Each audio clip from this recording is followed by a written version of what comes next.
Bom, senhores,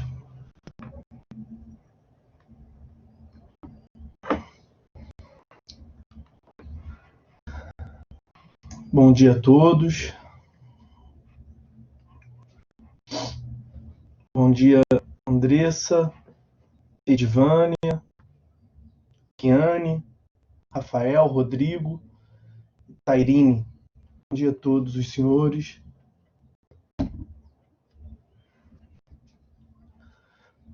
Vamos ao trabalho.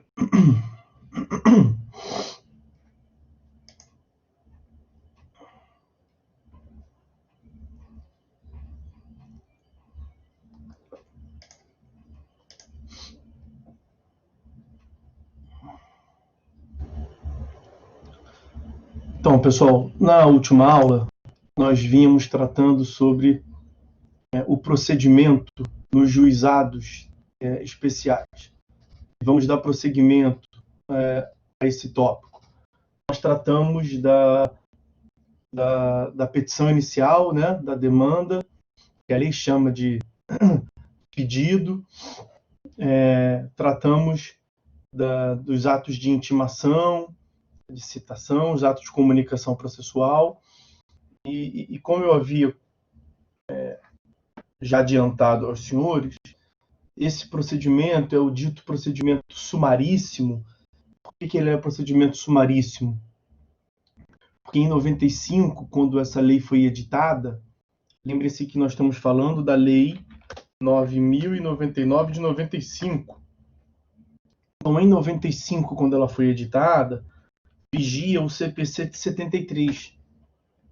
E no CPC de 73, nós tínhamos um procedimento que era o chamado procedimento sumário. E essa lei, a de 95, veio a trazer um procedimento ainda mais sumário que o sumário. O sumaríssimo é o superlativo de sumário. Por isso que o procedimento do juizado é o chamado procedimento sumaríssimo. Se vocês forem, os senhores vão encontrar essa ideia de procedimento sumaríssimo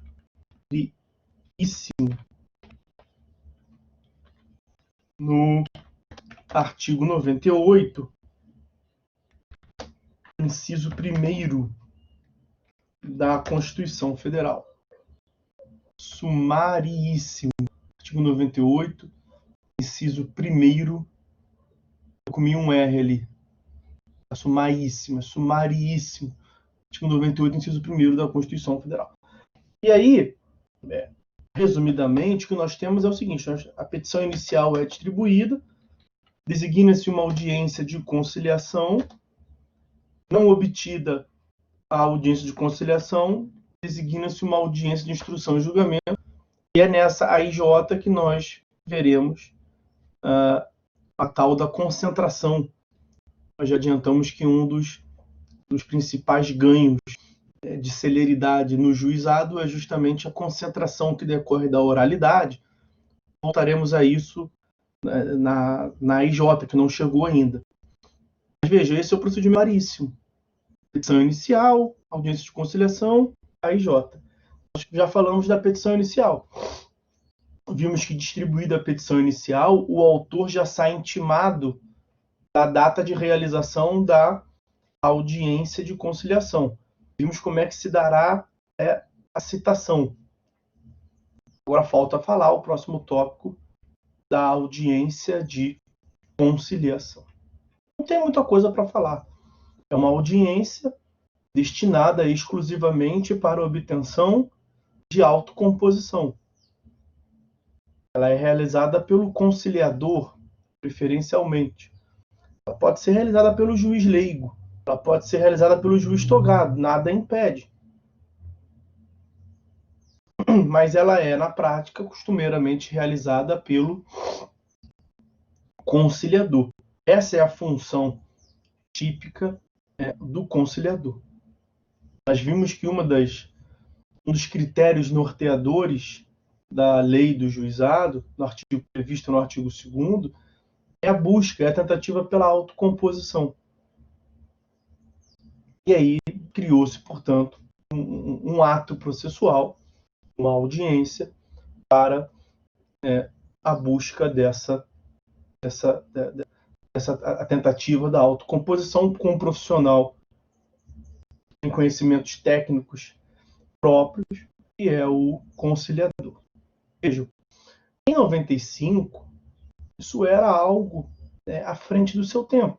Porque, olhando para o CPC de 2015, o CPC atual que nós temos, os senhores vão encontrar lá o artigo 334, uma audiência também de conciliação ou mediação. Então, é possível dizer que o legislador que editou o CPC de 2015, ele se inspirou na lei dos juizados.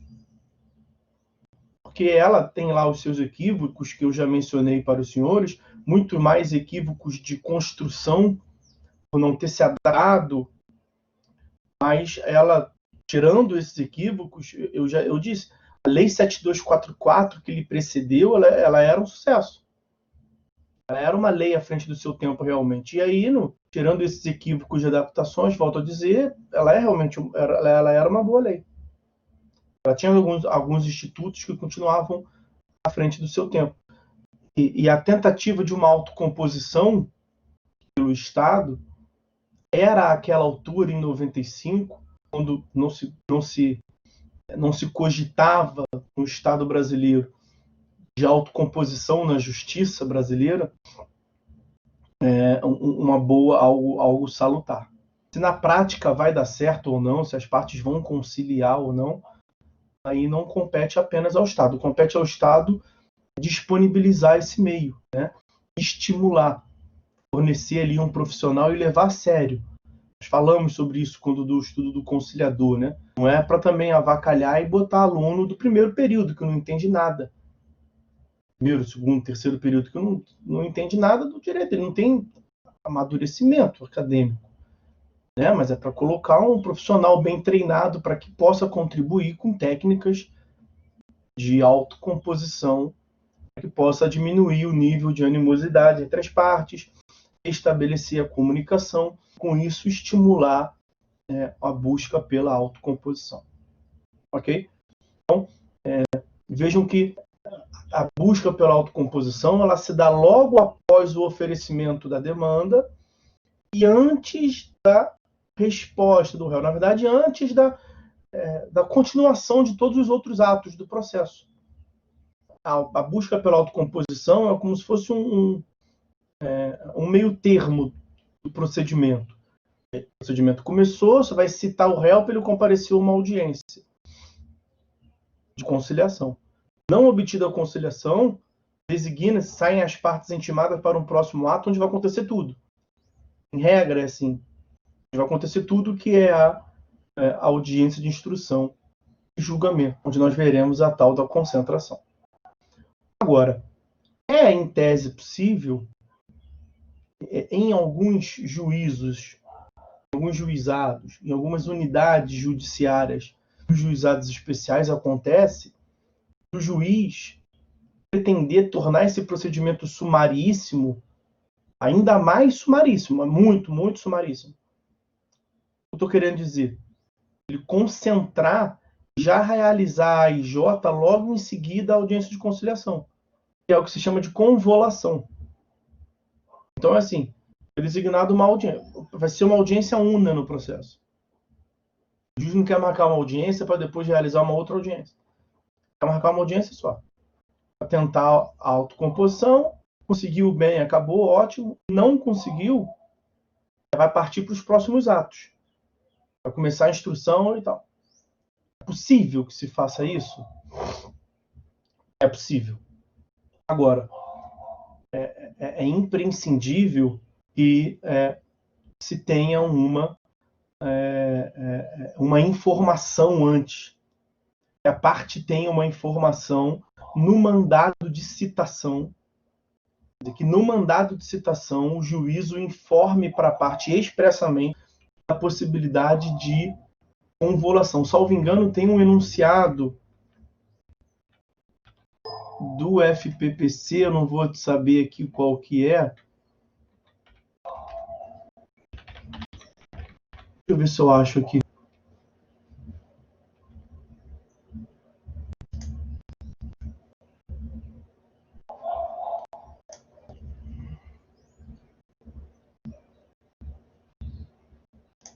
estou buscando aqui por citação. Não, achei que fosse esse.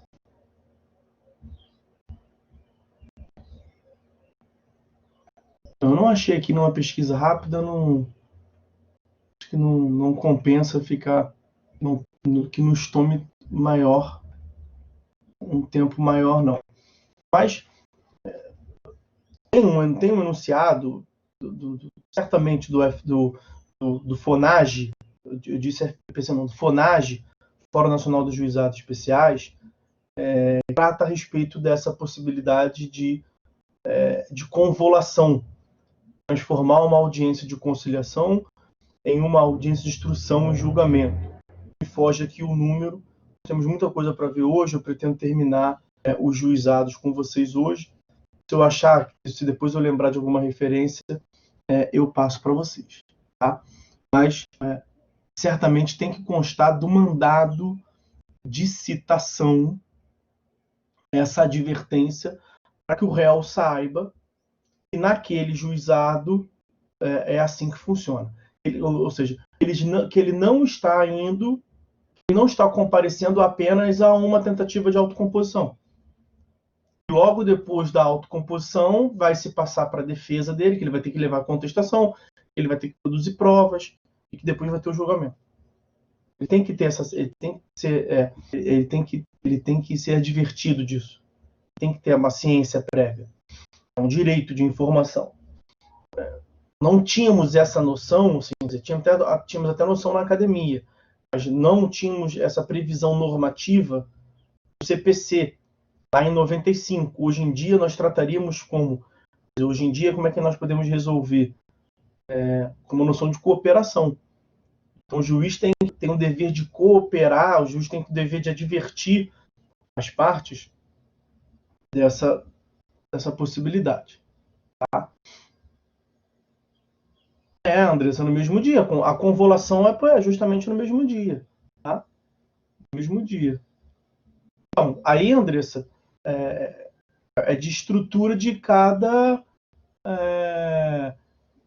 juizado. Se o juiz vai convolar, porque ele trabalha, a agenda dele, daquela unidade judiciária, daquele juizado, é separada daquela forma, entendeu? Aí cada unidade judiciária, cada juizado cada juiz tem a sua técnica de gestão diferente, né? Diferenciada. Mas, assim, dentro do devido processo legal, dentro do arcabouço legal, ok, isso é possível que se faça, evidentemente. Mas a parte tem que ter conhecimento, porque pela previsão legal, o procedimento é aquele que eu estou trazendo para vocês ali. Petição inicial, audiência de conciliação, depois a audiência de instrução e julgamento. Então, essa tal dessa convolução, que é um termo comum na prática, quando ela ocorre, o que é importante os senhores saberem é que o juiz tem que advertir a parte no mandado de citação. Então, é isso que é importante que os senhores saibam. Ó, aqui nesse mandado, aqui nesse juizado, a gente vai convolar, tá? Você não está comparecendo apenas a uma audiência de conciliação. Você vai ter que também apresentar sua defesa e realizar todos os outros atos que nós veremos aqui adiante. Ok? A parte tem que ter ciência disso. E uma última consideração, só um momentinho, Andressa, deixa eu terminar aqui esse raciocínio. Uma última consideração, já te dou a palavra, tá? Uma última consideração sobre esse ato, audiência de conciliação, é o seguinte, eu vou trazer aqui a previsão normativa.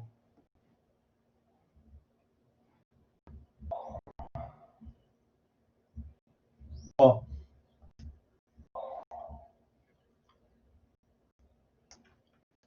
é uma coisa boba, na verdade, mas só para entender aqui, ó, a mens legis, né, costuma-se dizer. Aí depois eu passo a palavra para a Andressa. Então, como é que a lei, na verdade, como é que a lei trata? A gente chama na prática de audiência de conciliação, como se fala o tempo todo. Mas a lei não fala audiência. A lei chama lá da conciliação e do juízo arbitral. Esqueça do juízo arbitral, por enquanto. Da conciliação. Artigo 21. Aberta a sessão. Não fala audiência, fala sessão. Aberta a sessão, o juiz togado ou leigo esclarecerá as partes presentes sobre as vantagens da conciliação, mostrando-lhes os riscos e as consequências do litígio, especialmente quanto ao disposto no parágrafo 3º do artigo 2º, que é aquela denúncia ao excedente e tal. Eu quero só destacar ali a questão do termo sessão. Porque, volto a dizer, a prática forense o tempo todo se refere a esse ato, e eu estou aqui o tempo todo falando com os senhores como sendo audiência de conciliação. E a lei, na verdade, não fala audiência de conciliação em momento algum. Em momento algum. Ela não utiliza o termo audiência. Ela somente se refere à conciliação. Tentada a conciliação, obtida a conciliação. A única referência que ela faz ao tipo de ato para se obter a conciliação é no início do artigo 21. E, como eu disse, é sessão. Então, seria uma sessão de conciliação. Sessão de conciliação. A questão agora que nós temos que definir, só para acabar, e aí eu passo a palavra para a Andressa, é se sessão é igual a audiência. É uma coisa boba, um detalhezinho. Que, na verdade, não é. Não temos tempo para suspense aqui, né? Sessão não é, no termo técnico processual, não é um termo sinônimo, não significa a mesma coisa do que audiência. Então, é possível se dizer que a intenção realmente do legislador é a prática deturpou um pouco a ideia, algo que não gosto nem muito de dizer, não, mas é comum se dizer na prática, o espírito da lei. Não é legal dizer isso, não. Mas a ideia atrás dessa previsão. Porque sessão, meus amigos, é um ato apto a resolver diversos processos. Enquanto que a audiência é um ato para um processo. Tanto sessão quanto audiência são atos, consistem na prática de atos orais. Tanto sessão quanto audiência consistem na prática de atos orais. Na audiência, nós temos a prática de atos orais de um processo só. Então, por isso que na audiência entra o advogado dos réus de um processo só, entra as testemunhas de um processo só, e aquele juiz, aquele processo está lá para julgar. Então, a audiência é um ato de um processo.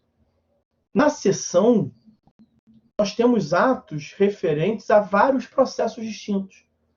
Então, sessão de julgamento em um tribunal é um ato oral, quando se dará o julgamento de vários recursos. É um ato. Uma data é um ato, não vai julgar um processo, julgam 50 processos. Na pauta tem 50 recursos elencados. Os advogados vão lá, sustentam oralmente, quando for o caso, fica o dia inteiro lá. O desembargador vota, outro vota, para para o almoço, vota. E um ato, uma sessão, envolve diversos processos, diversos recursos naquele caso. Então, quando a lei aqui usou sessão, qual que parece ter sido a ideia? E algo que realmente faria sentido. Que as conciliações fossem tentadas de modo concentrado. O que eu estou querendo dizer com isso? Você pega uma causa de telefonia, por exemplo. Você imagina que num juizado tem muitas demandas de telefonia, muitas demandas contra bancos ou poucos? Muitas, né? Qual é a ideia? Você marca uma sessão. Ao invés de uma audiência, você marca uma sessão e realiza a tentativa de conciliação de vários processos ao mesmo tempo. Nós não temos aqui a ideia de concentração. Você, num ato só, você tentaria realizar a autocomposição, sei lá, 50 processos. Você marcaria todos os processos, você pegaria 10 processos que tem como réus, autores variados, né? Mas 10 processos que tem como réus o Itaú, 10 processos que tem como réu o Santander, 10 processos que tem como réu o Bradesco, vou dar uma distribuída. E aí, além da concentração da economia processual, né, um ato só e um esforço só do conciliador, um discurso só, tá? As partes vão ouvir, numa ata só, você já mataria ali 50 processos. Além da economia processual, nós teríamos o ganho também do que se chama de efeito dominó. O que é o efeito dominó? É o ganho da chance de uma autocomposição obtida estimular a próxima. Né? Então você imagina, por exemplo, que o Santander da vida queira, do ponto de vista negocial, competir com o Itaú, que seja, competir com os demais, fazendo os acordos. Então, queira melhorar a sua imagem perante os consumidores, fazendo os acordos nas demandas mais simples. Isso poderia estimular que os advogados dos bancos da outra parte pressionassem até os escritórios, que os advogados dos bancos, do Itaú, pressionassem o escritório para fazer acordo também, porque a nossa causa é idêntica ao do colega aqui do lado, do banco vizinho, e o banco fez. Então, se eles fizeram, nós também podemos fazer. O juiz está pressionando a gente aqui. Vai ficar feio. Então, é nesse sentido o efeito dominó. Então, o estímulo, a obtenção da autocomposição em uma causa poderia estimular a obtenção em outra causa. Então, esse me parece ter sido o sentido da utilização do termo sessão ali. Mas na prática não é assim que é feito. Aí não vamos ficar aqui também muito detido, mas tinha que ser sessão, mas aí também reconheço que daria um trabalho maior, teria que ter um espaço maior nos juízos, seria algo possível, eu acho, de se fazer, mas também não acho o fim do mundo se fazer por meio da audiência. Aqui você chega ao mesmo fim por formas diferentes, né? O processo civil da efetividade, ele trabalha com a instrumentalidade das formas, que eu não vou empombar com isso, não. Eu acho até que seria melhor pela sessão, mas não é feito pela sessão, paciência. Aqui não tem nenhum drama que não seja feito, não. Tá bom? O que eu tinha para falar sobre a audiência era isso. Passo a palavra para a digníssima Andressa. Diga aí, querida. Oi, professor, tudo bom? Professor, só para ver se eu entendi esse procedimento sumário. No caso, vai ser distribuída a petição inicial. Aí, num dos pedidos da petição inicial, a parte autora deve constar expressamente que quer ou não a realização da audiência de conciliação. Não. Porque aí, como é que o juiz vai adivinhar que não vai haver audiência de conciliação para ele avisar o réu no momento da citação? Porque pode haver a convolução. A audiência vai ter sempre. Mesmo se as partes na audiência expressarem que não têm interesse em audiência de conciliação? A lei não prevê essa possibilidade. Essa previsão que tem no CPC, na lei do juizado não tem. Ah, só tem na vara civil, né? Assim, eu nem tratei disso aqui. Tá. Então, aí, no caso, não tem como o juiz, tipo, ele determina por ele mesmo e aí a parte só segue. Se ele quiser realmente... Por exemplo, o juiz olhou ali e ele falou, se vou fazer, se não tiver conciliação, eu já vou determinar que vai ter a IJ logo em seguida, e aí já fica todo mundo já ciente de tudo. Então, isso vem do juiz, né? É de ofício do juiz, as partes não têm nada a ver. Isso é do juiz, não é a vontade das partes, então tá. É do juiz. Aí, o juiz, o que eu disse é que o juiz, no mandado de citação, ele tem que avisar o réu. e na intimação ele vai avisar o autor também, vai ter que intimar o autor. Ah, entendi, então. E esse é um Obrigada. caso diferenciado, entendeu? Beleza?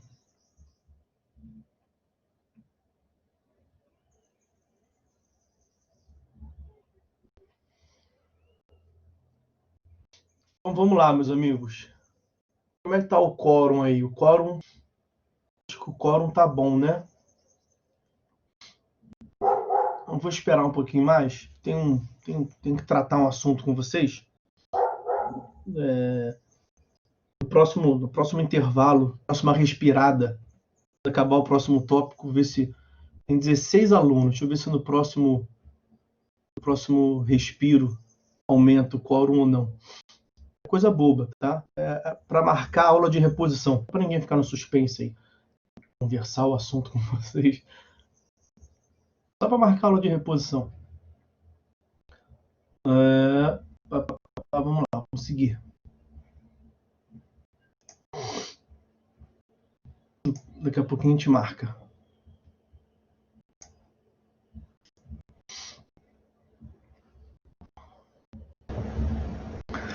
Então, meus amigos, como nós vimos, o procedimento sumaríssimo do juizado, ele é um procedimento que visa promover celeridade, a duração razoável dos processos, é uma garantia constitucional, por meio de um procedimento bastante concentrado.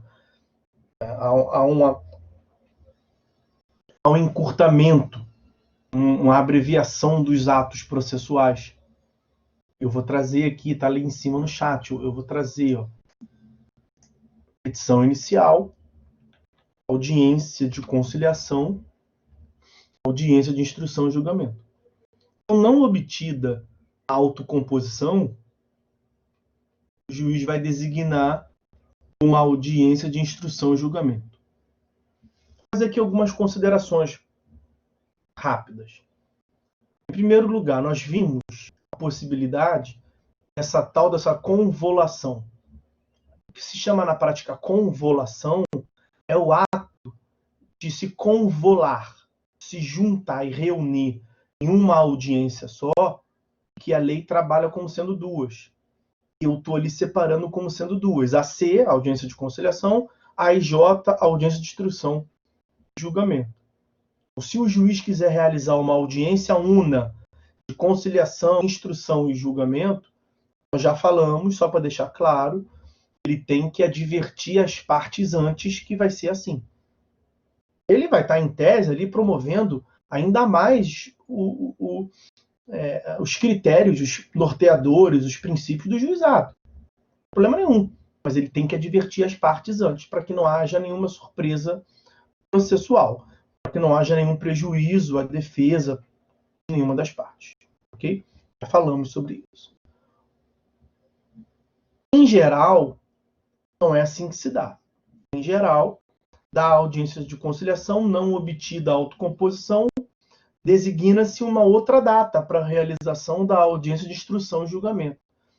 Como as partes estão presentes na audiência de conciliação, aliás, nós falaremos adiante, vamos tratar da revelia em separado, mas já adianto que, e nós já vimos, na verdade, quando do estudo das partes, que o comparecimento nos juizados é obrigatório, que não se admite representação no juizado, salvo a representação da pessoa jurídica por preposto, e salvo a representação no juizado federal e fazendário, lá pode ter representação, mas no juizado especial civil não se admite representação, logo a parte deve comparecer pessoalmente, sob pena de extinção do processo, se for uma ausência do autor, ou sob pena de revelia, se for uma ausência do réu. Então, estando as partes presentes na audiência de conciliação, e essa presença das partes em ambas as audiências, ok? As partes devem se fazer presentes, elas mesmas, sem representante, em ambas as audiências. Então, as partes se fazendo presentes na audiência de conciliação, elas já saem dali mesmo intimadas. elas já são intimadas da própria audiência. Eu até falei isso quando estudamos a intimação. Em geral, as intimações se dão na própria audiência. Nem aqui se precisa se cogitar, em geral, de mandado de intimação. Claro que em caso ou outro, você vai ter mandado de intimação no juizado. Mas, em geral, as intimações se dão na própria audiência, porque esse é um procedimento concentrado que se dá em audiências. Esse é um procedimento por audiências. Petição inicial, uma audiência, outra audiência. Então, essa era uma outra observação que eu queria fazer. As partes saem da audiência de conciliação já intimadas. O conciliador vê ali no sistema e, senhores, então a IJ está designada para o dia tal, ok? Ok, aí ele imprime a ata, você assina. Como é que você vai dizer que você não sabia a data se você tem a sua assinatura ali? Está ciente, está escrito ali. As partes estão cientes que a IJ vai se dar no dia, sei lá, 5 de dezembro. Comparecer no dia 5 de dezembro, você deu ciência ali assinando. Ele vai juntar aquilo ao processo. Ok? Pois bem. Antes de ingressarmos no estudo específico da IJ, ainda sobre essas considerações um pouco mais introdutórias, é o seguinte. A lei tem uma previsão um pouco mais curiosa, que é o seguinte: no capítulo, eu mencionei para os senhores, e esse capítulo que nós acabamos de ver, essa sessão, na verdade, que nós acabamos de ver, da conciliação, na verdade, ainda fala sessão de conciliação, né? É uma questão até de português, sessão com cedilha e sessão com 2 S, né? A sessão com cedilha, sessão de conciliação do juízo arbitral, e no artigo 21 falou da sessão com 2 S. Enfim, o título ali, a epígrafe, desses artigos que nós estamos vendo, da conciliação e do juízo arbitral. Então, em tese, aqui eu vou tratar de algo bastante em tese mesmo, tá? Em tese, nós deveríamos cogitar entre a conciliação e a instrução e julgamento da instituição de um juízo arbitral no juizado. Os senhores vão encontrar isso no artigo 27. Não. Não, 24. Ó. 24. Não obtida a conciliação, as partes poderão optar de comum acordo pelo juízo arbitral, da forma prevista nesta lei, a Lei 9.099 de 95. Juízo arbitral. O que acontece? Nós temos uma lei da arbitragem, né? Só que a lei da arbitragem é a Lei 9.307. Nós estamos na Lei 9.095. A lei da arbitragem é a Lei 9.307. Então, quando veio essa lei dos juizados, e ela ainda repete, eu já mencionei para vocês várias vezes, essa lei de 95 repete a lei 7244 de 84, não se cogitava da lei de arbitragem atual. Então, a lei dos juizados, ela prevê uma arbitragem que é totalmente diferente do que a lei da arbitragem, a lei 9.307 de 96, veio a prever posteriormente. Porque a principal distinção está aqui, ó. Até agora está tudo ok.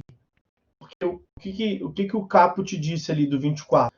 Que as partes vão decidir instaurar o juízo arbitral.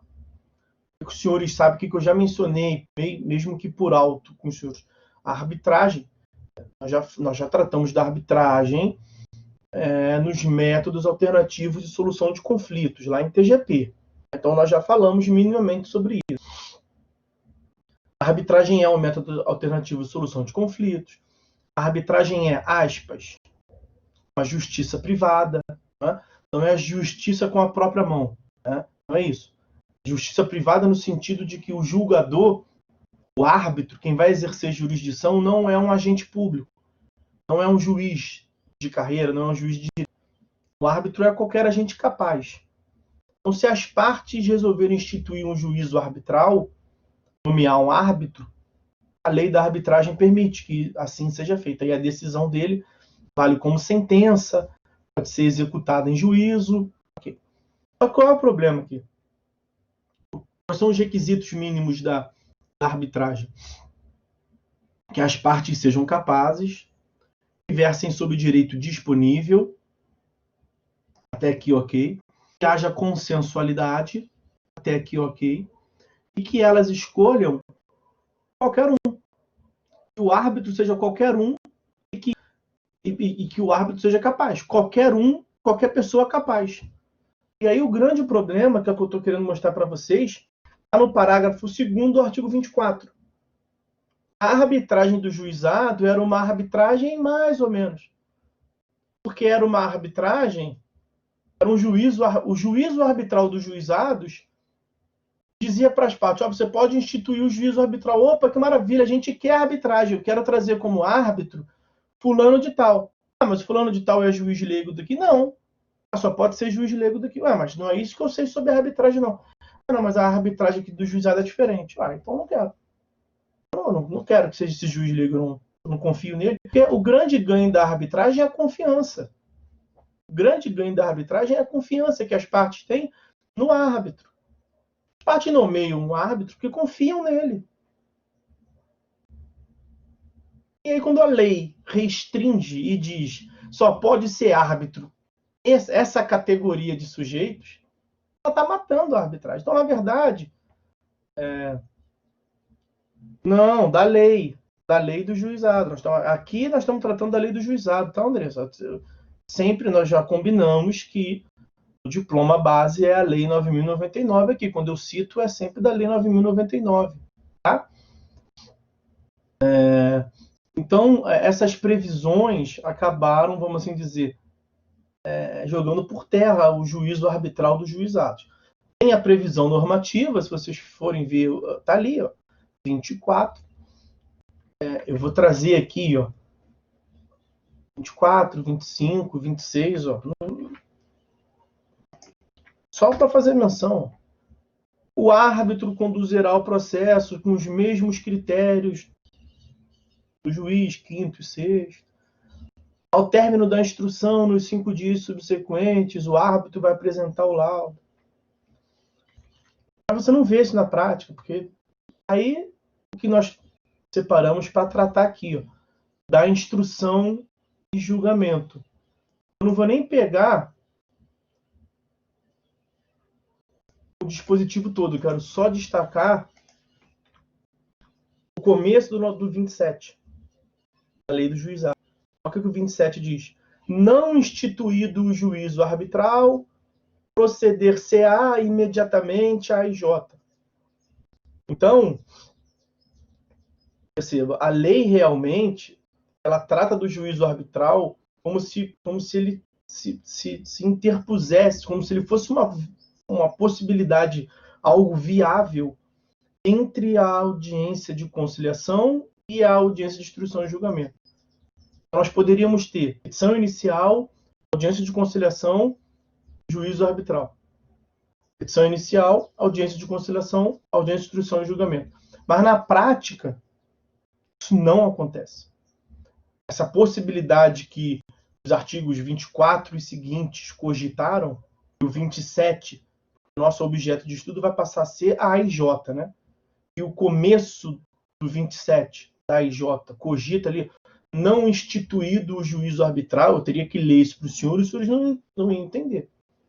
E aqui, que instituição de juízo arbitral é essa, professor? Por que eu nunca ouvi falar disso na prática? Não está explicado. A lei prevê, mas essa previsão de que os árbitros devem ser somente os juízes leigos acabou matando a arbitragem do juizado, porque a Lei 9.307 de 96, ao regulamentar a arbitragem, ela prevê algo diametralmente contrário. Ela prevê que pode ser árbitro qualquer pessoa capaz tenha a confiança das partes. Ok? Então, tendo visto isso, vamos passar ao estudo da AIJ em si. E aí, agora eu vou trazer aqui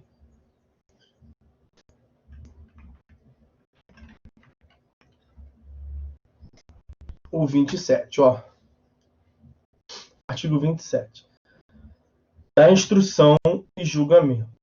Não instituído o juízo arbitral, proceder-se-á imediatamente à audiência de instrução e julgamento, AIJ, desde que não resulte prejuízo para a defesa. Veja, é por isso que, Andressa, é por isso que alguns juízes adotam a tal da convolução.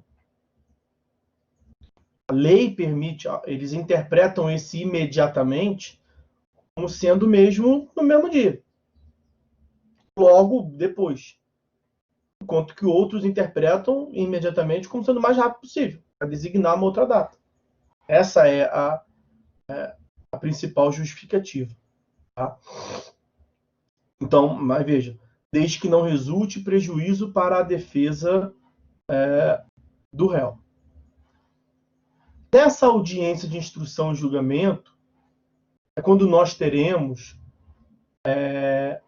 aquela concentração dos atos, que é um subprincípio da oralidade. Não sei se os senhores vão se lembrar aqui. Nós vimos que o principal princípio, né, o mais relevante dentre os critérios norteadores dos juizados era da oralidade. Tem vários subcritérios. Irrecorribilidade de imediato, a imediatidade, a identidade física e a concentração dos atos. Essa é a que mais nos interessa. A concentração dos atos se dá justamente na AIJ. Então, a grande potencialidade de celeridade de um procedimento sumaríssimo nos juizados decorre dessa concentração dos atos. E concentração dos atos em qual sentido? Pense no procedimento comum. Nós estudamos em processo civil 1. Pense no que nós vimos depois da audiência de conciliação e mediação, lá do artigo 334, no período passado.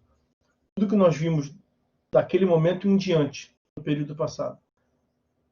Tudo aquilo se dá numa audiência, no juizado. Então, a defesa na AIJ. Eventual réplica na AIJ. Provas na AIJ. Alegações finais na AIJ. E sentença na AIJ. Nós falaremos de cada um desses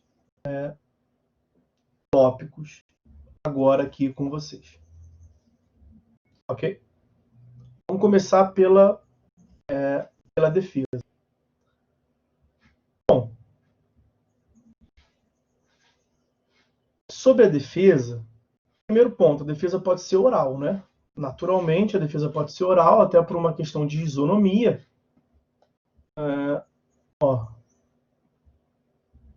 Artigo 30.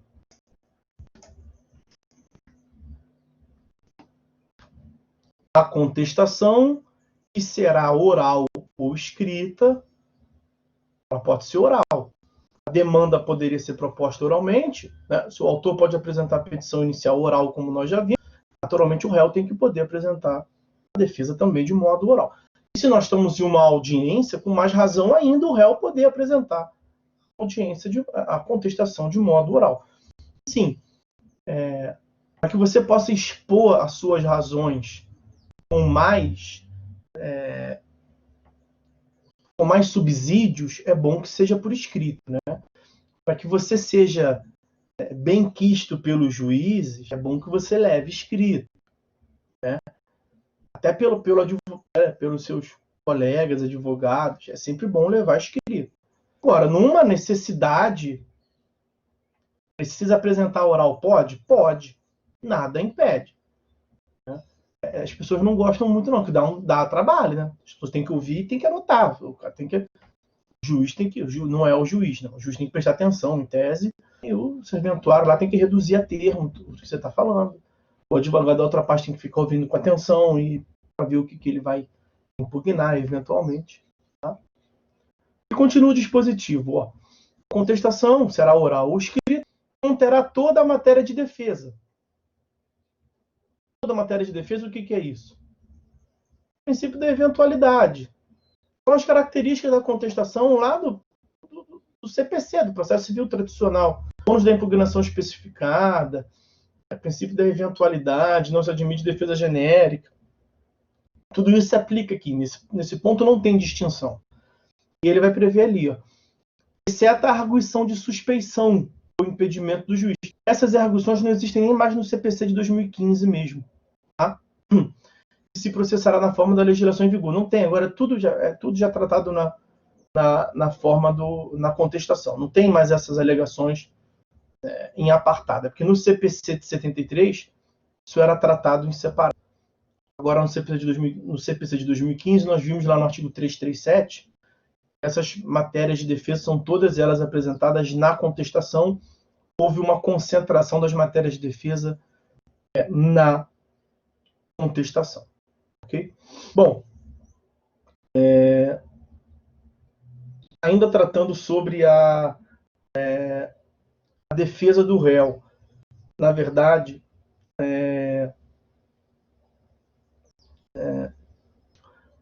seja do ponto de vista, seja ela escrita ou oral, também para o réu nós devemos lembrar do princípio da simplicidade, né?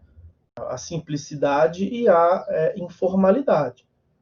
Aplica-se também aqui, especialmente nas causas de até 20 salários mínimos, que a parte pode estar desacompanhada pelo advogado. Tá? Todos os atores jurídicos devem se lembrar no juizado desses princípios que norteiam o juizado. Incluindo aqui na defesa, para ampliar o estudo, tratar não apenas de defesa, mas sendo respostas do réu. Né? Então, é na defesa que nós temos o oferecimento, lá no processo civil tradicional, do que se chama reconvenção, né? Artigo 340. No juizado especial, não se admite reconvenção. Porque a reconvenção, o princípio da simplicidade e informalidade, Andressa, tá? O outro era informalidade. Não se admite reconvenção no juizado. Por quê? Porque a reconvenção era mais burocrática no CPC anterior. Ela vinha por uma peça autônoma.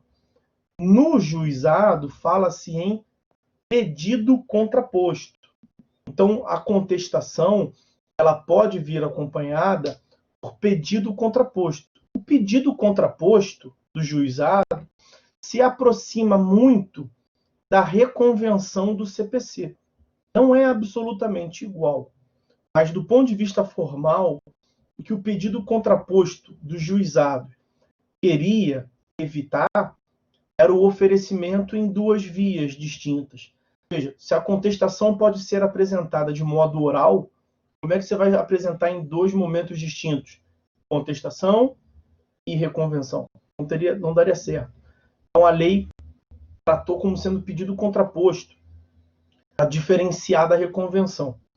E aí, a distinção que nós tínhamos lá em 95, a reconvenção, no CPC anterior, era que não vinha em peça autônoma e vinha junto no mesmo processo.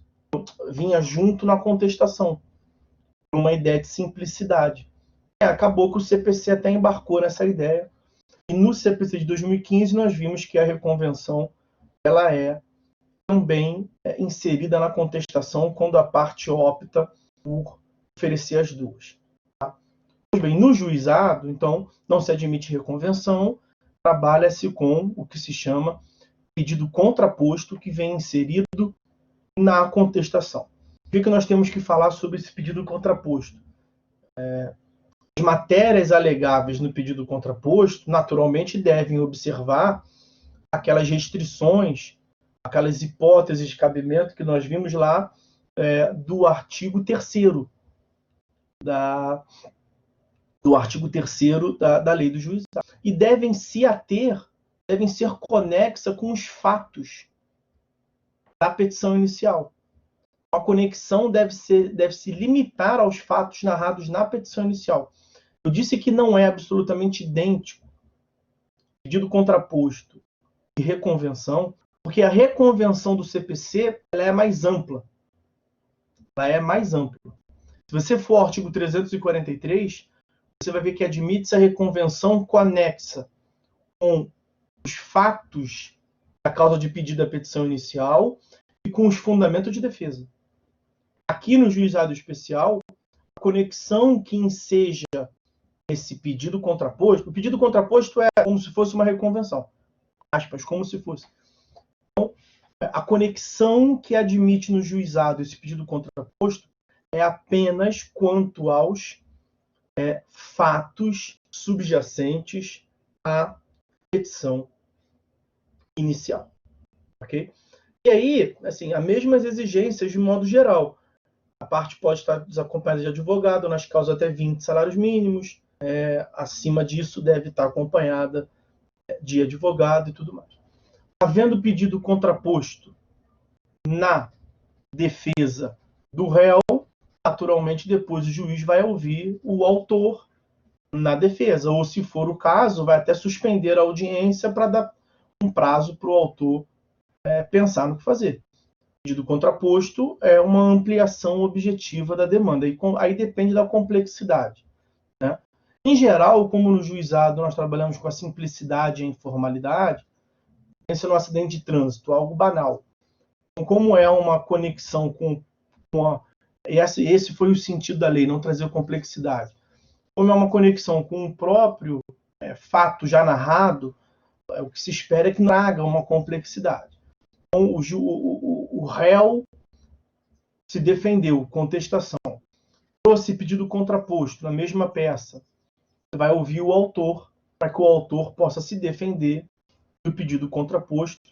E aí, enfim, nesse caso, a defesa do pedido contraposto vai ser oral, obrigatoriamente. Né? Por que vai ser oral, obrigatoriamente? Porque o autor vai tomar conhecimento do pedido contraposto em audiência. Aí não tem como fugir. Como é que o autor vai, na audiência, entregar algo escrito? Imagina, ele leva o laptop, leva uma impressora, ou leva o laptop, leva um pendrive, ele recebeu a contestação escrita do réu. Ele lê, você lê, peraí, escreve no laptop, pega no pendrive, manda para o estagiário que está do lado dele, leva ali na lan house, imprime. Não, aí não dá, né? O réu apresentou uma contestação e um pedido contraposto oral. E ele vai querer apresentar a resposta dele, a defesa dele ao pedido contraposto escrito. Não dá, aí é oral. Entendi? Então, a defesa do autor ao pedido contraposto do réu tem que ser oral, não tem como fugir disso. Tendo o réu apresentado a defesa dele, réu, oralmente ou de modo escrito, havendo pedido contraposto, como o pedido contraposto é apresentado em audiência, o autor vai ter que sobre ele se manifestar de modo oral em audiência. Tá certo? Bom, então, por hora vamos ficando por aqui. Vamos fazer aquela mencionada pausa para um respiro.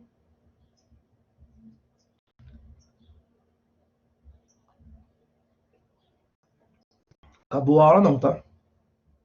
Só para a gente pensar mais ou menos no que fazer. Seguinte, meus amigos. Nós temos que naturalmente marcar a nossa aula de reposição, né? E a aula de reposição, eu disse para você, eu só posso aos sábados. Eu não tenho outra data disponível. Eu para dizer que não posso outra data, tenho essa, por acaso, essa sexta de manhã eu posso. Se vocês preferirem essa sexta de manhã,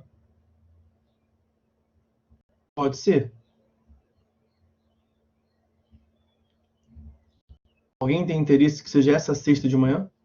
Se não for essa sexta de manhã, vai ser sábado. Esse próximo sábado agora. Pois é. Professor, eu acho que os O problema professores ainda estão dando vista de prova. Só o mas aí senhor que deu no dia mesmo, mas tem muito professor dando vista, então eu acho que poderia, mas eu não, assim, por mim. eu agradeço, Anderson, mas eu não posso atrapalhar, né, a vista de outro. A pessoa pode alegar. Para mim é complicado marcar. E sempre abre a possibilidade de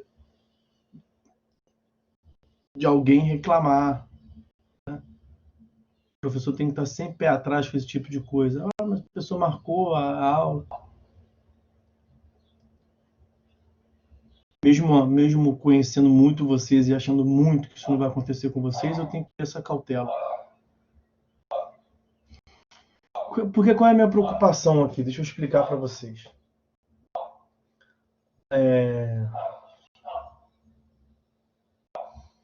Eu só posso dar aula, em tese, só posso dar aula aos sábados.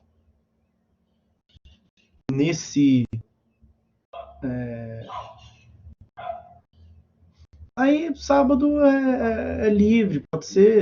Eu tinha pensado 10 horas, 10 a meio-dia. E assim, tem um lado bom que a aula fica gravada, né? Você pode assistir em qualquer momento. Não precisa assistir nesse horário. Pode assistir em qualquer momento. Mas qual é a questão que tem que ficar muito clara para vocês? Essa aula não é aula da matéria dada, né? Só faz sentido que foi uma data que nós teríamos matéria. Então, em tese, nós estamos com uma data a menos. Em tese, não. Nós estamos com uma data a menos. Só faz sentido se eu der matéria nova. Então, o que eu der de matéria no sábado, o que eu der de matéria na aula de reposição, quando chegar na próxima terça-feira de manhã, eu vou seguir da onde eu terminei na aula de reposição em diante.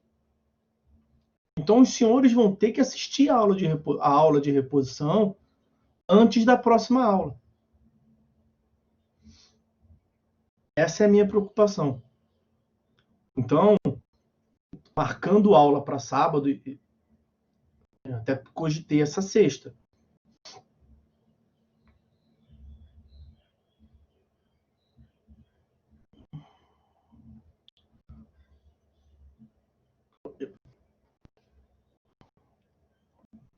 Só tem essa possibilidade.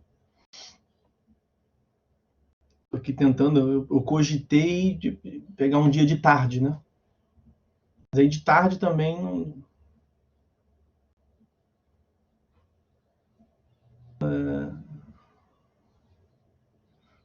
O pessoal trabalha, exatamente, Edivânia. O pessoal trabalha.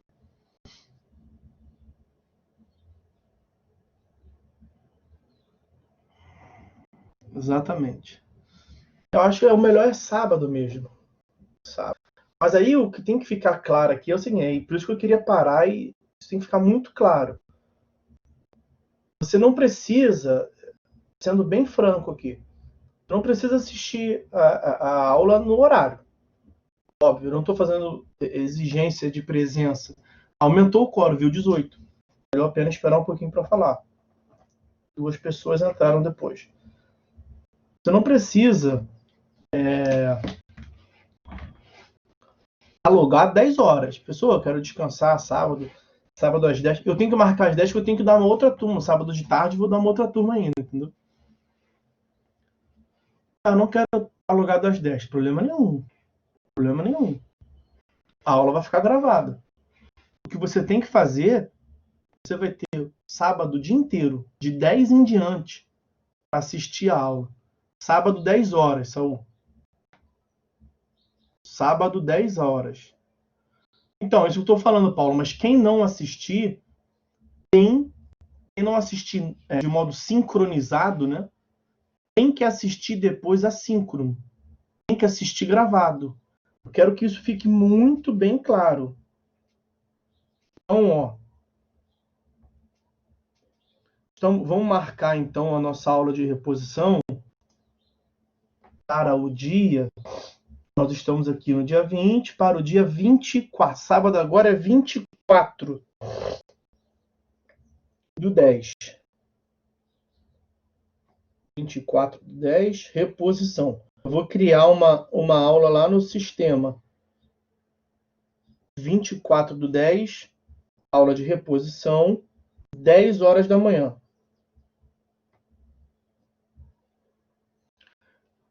Quem puder estar aqui às 10 horas da manhã, 10, 10 e 5, aquela coisa, uma colherzinha de chá e tal. Ótimo, ficarei muito honrado. Beleza? A gente toca o barco ali. Quem não puder, beleza, entendo, show de bola. Tá. Agora, na terça-feira, vai ser da onde eu parei em diante. Então, você vai ter o resto do sábado o dia inteiro, domingo o dia inteiro e a segunda inteira para assistir a aula. Ah, mas são 2 horas. São 2 horas. Você pode fracionar. Assiste um pouquinho no sábado, assiste um pouquinho no domingo, assiste um pouquinho na segunda, se for o caso. Tá? Alguma solução você desse lado aí vai ter que atender, porque a ideia aqui é ter uma reposição para que você tenha o máximo de conteúdo. Ok? Então, está definido a nossa aula de reposição. Professor Arthur, aos sábados. Maravilha. Vamos lá, vamos seguir, porque eu quero terminar. Juizados. 10 horas, Edvânia. Tá, Melinda? 10 horas. Beleza.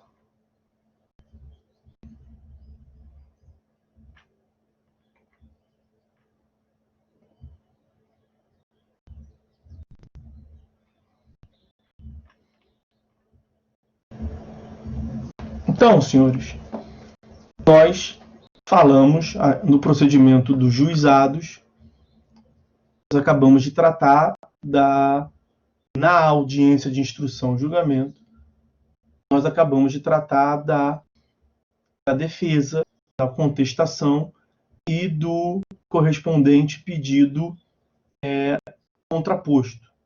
Né?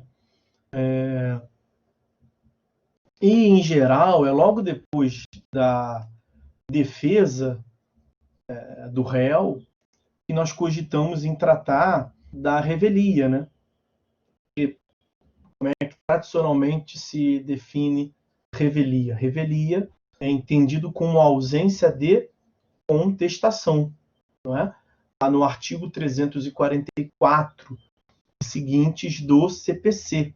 Revelia no CPC, no processo civil tradicional, significa ausência de contestação. Aqui no juizado especial é parcialmente distinto, porque no juizado especial, como nós temos a oralidade, como nós temos um tratamento diferenciado quanto à proibição de representação, principalmente no juizado especial civil, tá? Eu faço a ressalva que no juizado especial federal e fazendário é distinto, porque lá se admite a representação. Okay? Mas no juizado especial estadual, civil, que nós estamos tratando, o artigo 20 da Lei dos Juizados vai tratar da revelia da seguinte forma, olha.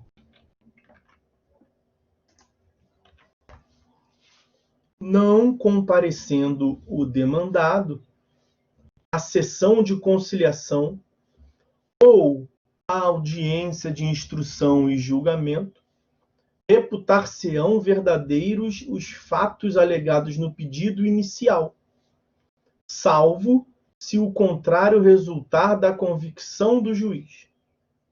Quero só tomar um cuidado aqui. Tecnicamente, a presunção de veracidade, nós estudamos isso lá na aula de Processo Civil 1, presunção de veracidade é um efeito da revelia.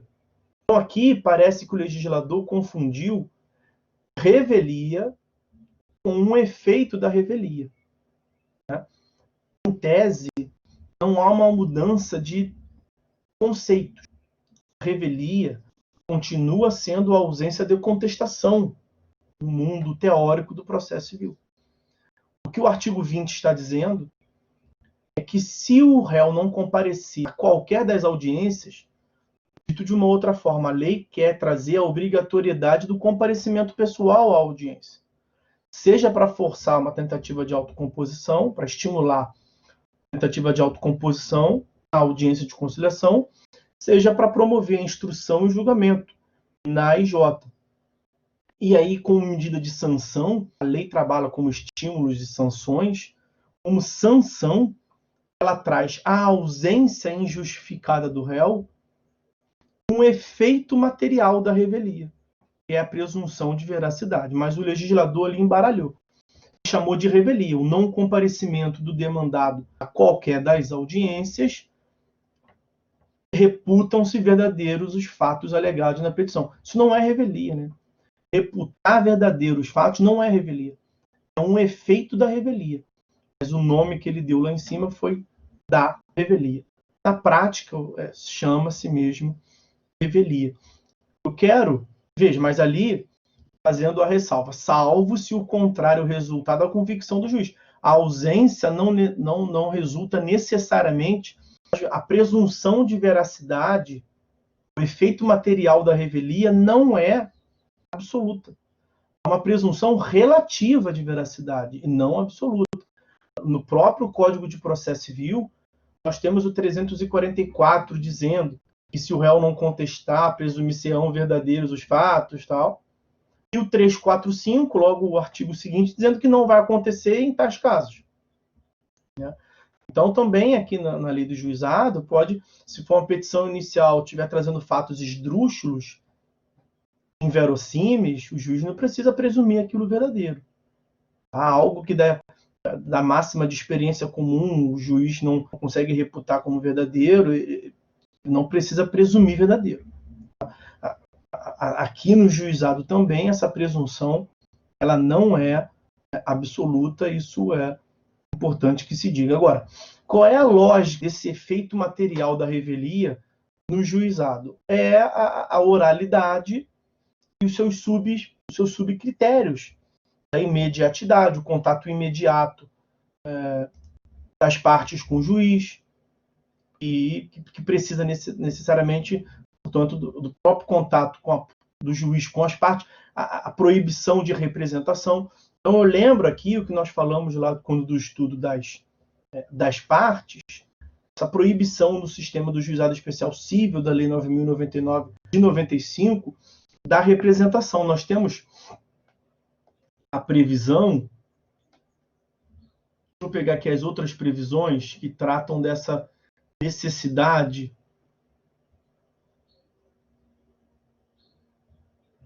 de comparecimento pessoal. O artigo 23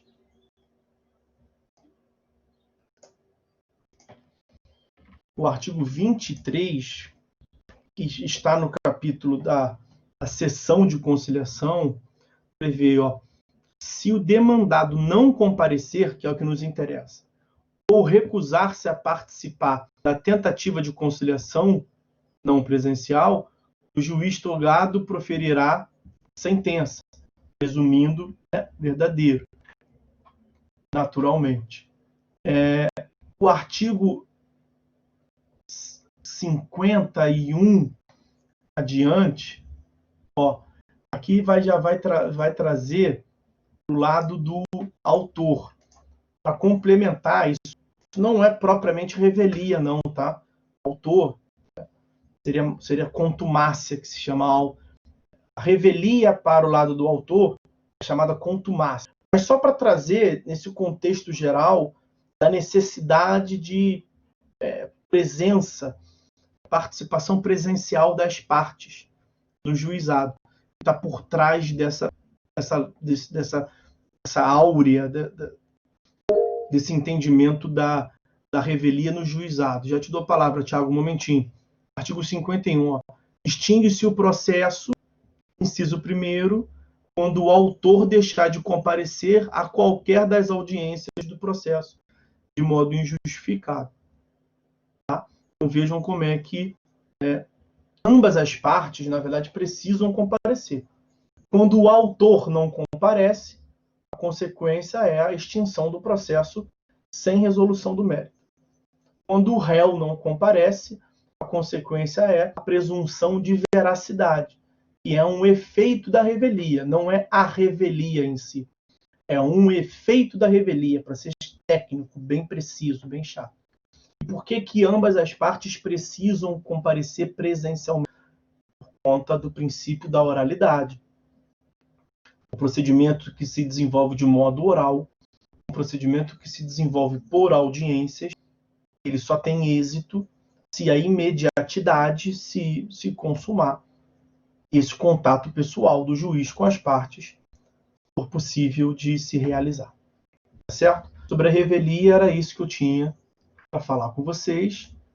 Vamos ver aí o que o nobre Tiago tem para contribuir. Diga aí, Tiago. Mestre, bom dia. Eu estou com um processo aí de ação de despejo e cobrança, no qual o réu não se manifestou e saiu por livre e espontânea vontade do imóvel, mas a cobrança continuou. Sendo que, ao decorrer dos anos, já tem quase 2 anos isso, não se manifestou em mais nada. Aí o advogado pediu a revelia no processo. A pergunta é, o juiz pode pedir a revelia automática?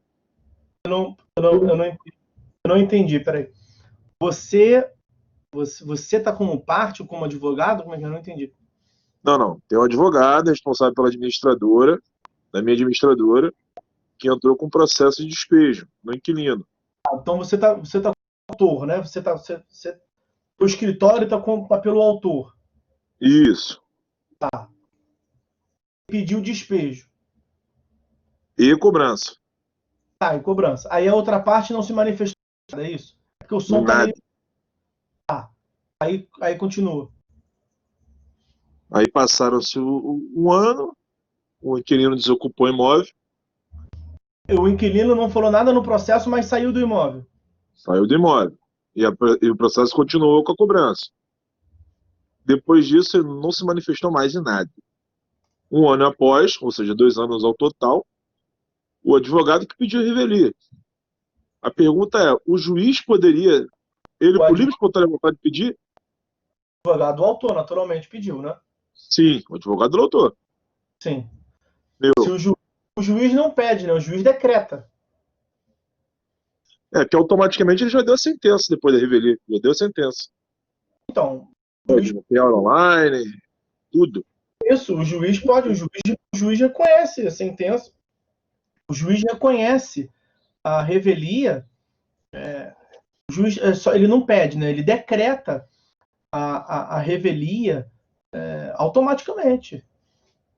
Então não precisa o advogado pedir em si, ele mesmo vê que pela inércia ele vai e pede, ele mesmo tem esse poder. Precisa pedir, o juiz pode, ele tem esse poder, tem. Com certeza. Perfeito. Porque demorou bastante, eu achei que fosse um pouco descaso do advogado em si, mas pelo visto... Morosidade, não, isso é assim mesmo, demora mesmo.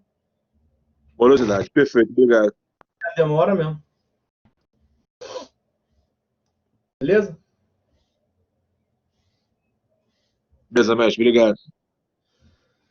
Vamos lá, sigamos.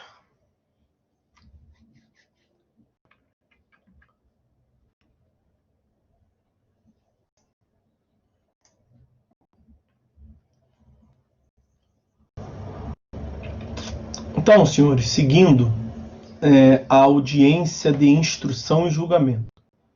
Nós já falamos do ato de defesa, contestação e pedido contraposto, Aí aproveitamos e tratamos da revelia, ainda agora vamos tratar da instrução, né? Da prova.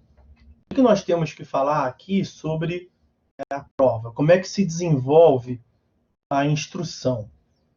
As provas na lei dos juizados estão previstas a partir do artigo 32. Artigo 32,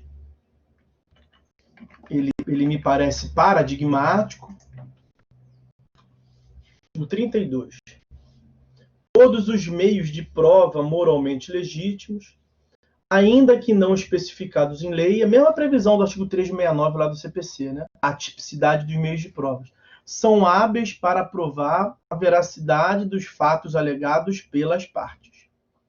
A primeira coisa que nós temos para falar é que, tanto quanto no CPC, também no juizado especial civil, todos os meios de provas são admitidos. Isso para espancar, já de início, algo que é comum se dizer, que é um equívoco sem tamanho, não se admite perícia no juizado. Isso é um equívoco. Artigo 32. Todos os meios de provas são admissíveis. Perícia é um meio de prova. Então, admite-se perícia, porque tem perícia que é muito simples, tem perícia que é complexa. O juizado trabalha com a simplicidade, ele refuta a complexidade. Logo, a perícia simples é admitida? É. E a perícia complexa, ela é admitida? Não. Então, o que se proíbe no juizado? As perícias complexas. Perícia complexa é realmente vedada no juizado, mas não por conta da perícia. Andressa, eu estou falando exatamente disso, né? Não por conta da perícia, mas por conta da complexidade. A questão não está na perícia, a questão está na complexidade da prova, porque vigora no sistema dos juizados, artigo 2º, o princípio da simplicidade. Então, perícia é inadmitida? Não, de modo genérico, assim, amplo, não é um equívoco. A perícia é admitida. Artigo 32. Todos os meios de provas é admitido. Perícia complexa. Em geral, mas a maioria das perícias são complexas, ok? Perícia complexa é vedada. Se tiver uma perícia simples, ela é permitida. Quer ver?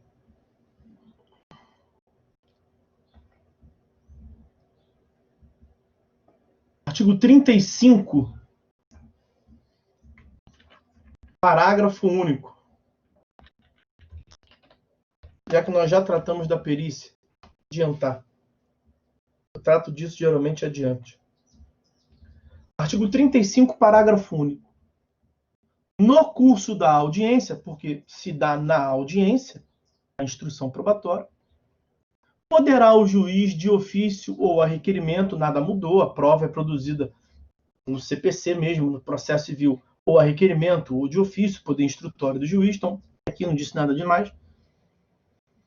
Então, o juiz pode realizar inspeção em pessoas ou coisas, ou determinar que o faça pessoa de sua confiança.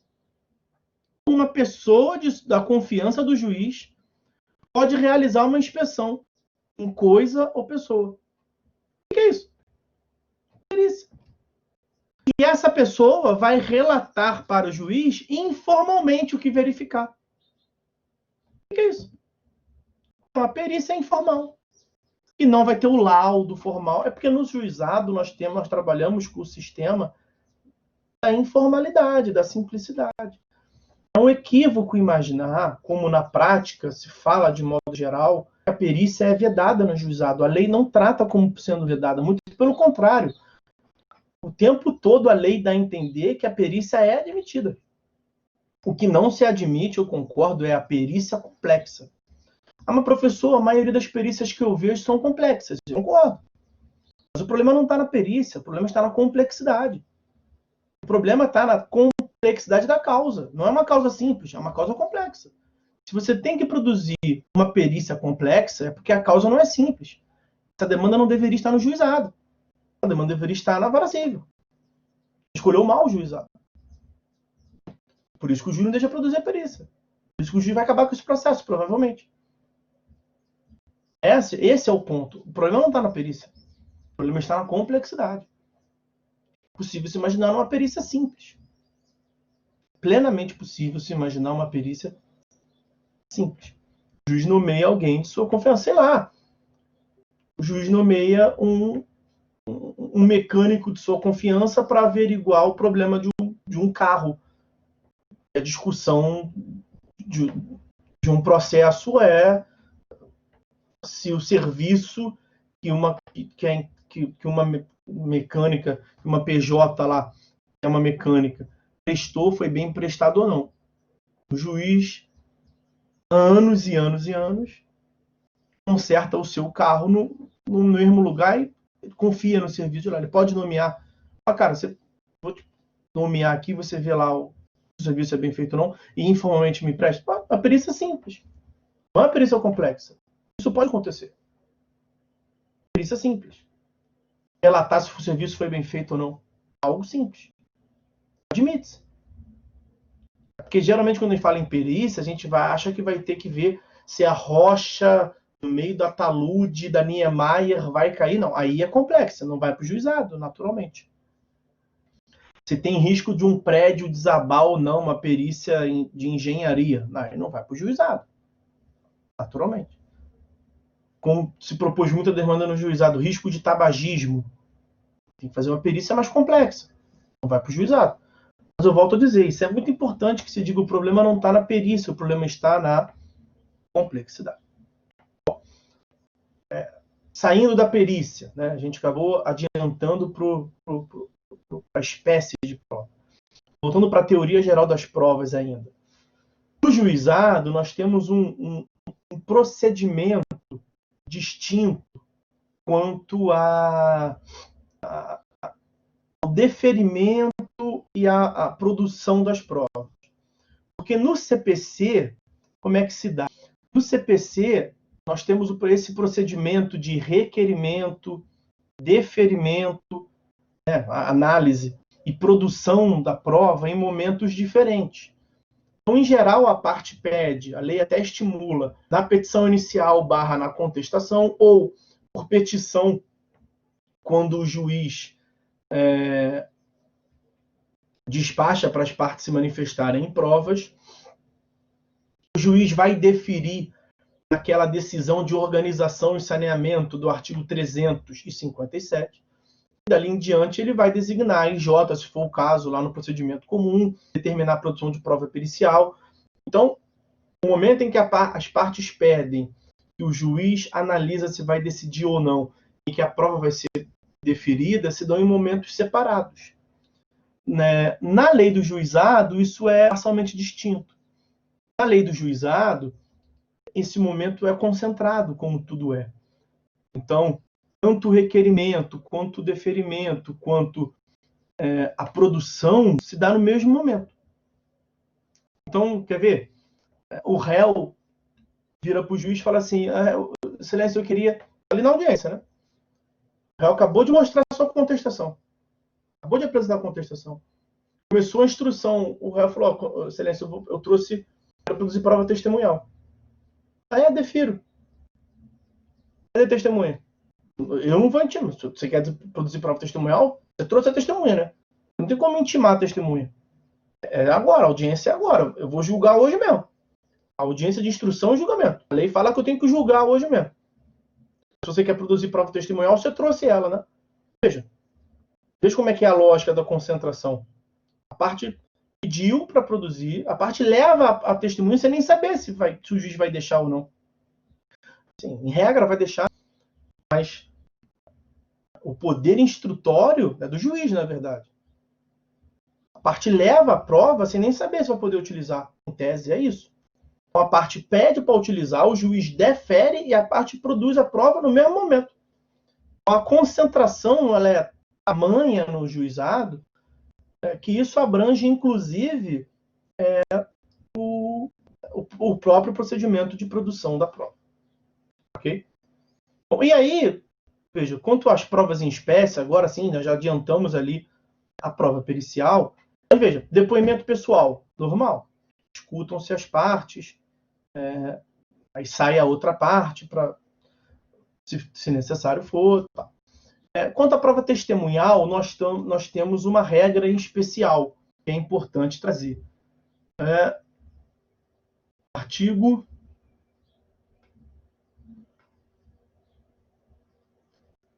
34. Deixa eu trazer o 33 aqui, porque eu trouxe o 32.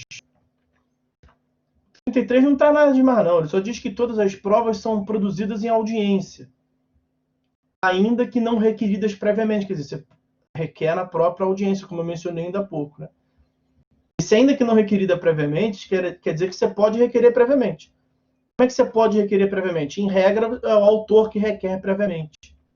Se o réu apresenta na própria audiência, o réu não vai ter requerido previamente. E aí o 34 foi o que eu quero tratar com os senhores. O 34 ele trata dessa, de modo parcialmente distinto a testemunha, prova testemunhal. As testemunhas, até o máximo de 3 para cada parte. Como é que é no CPC? Máximo de 10 para cada parte. Aqui diminui de 10 para 3. Então, veja, nós temos uma simplificação, inclusive quanto à produção de prova. Quem se utiliza do juizado deve saber disso. É um procedimento sumaríssimo, mas diminui as garantias processuais, tanto do autor quanto do réu. Então, se você precisa ouvir 5, 6, 7 testemunhas para provar por ângulos distintos, para formar o convencimento do juiz, não se utilize do juizado. Uma restrição por lei. O máximo de testemunhas que cada um pode utilizar são 3. Se você precisa de 5 testemunhas para comprovar uma causa, porque a causa é complexa. A lógica é essa, entendeu?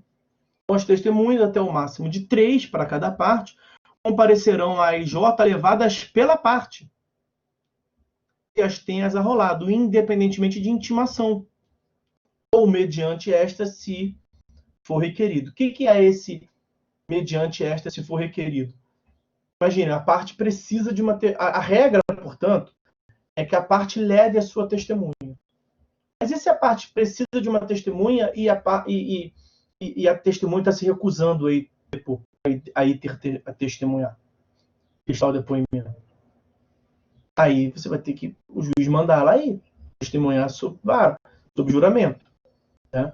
E aí, se a parte está pedindo, você como tu, pô, cara, vai lá, você viu o acidente, não vou não, vou dar um trabalho, não vou de modo nenhum. Não, vai, cara, por favor, nada, não vou, você que se vira, o problema é teu. Fala, excelência, eu sei onde ele mora, sei quem é, estou pedindo para ele ir, tentei fazer minha parte, tentei poupar vossa excelência desse trabalho, mas sinto muito, você vai ter que intimar. Ele não está vindo na boa, traz ele na marra. A questão é essa, entendeu?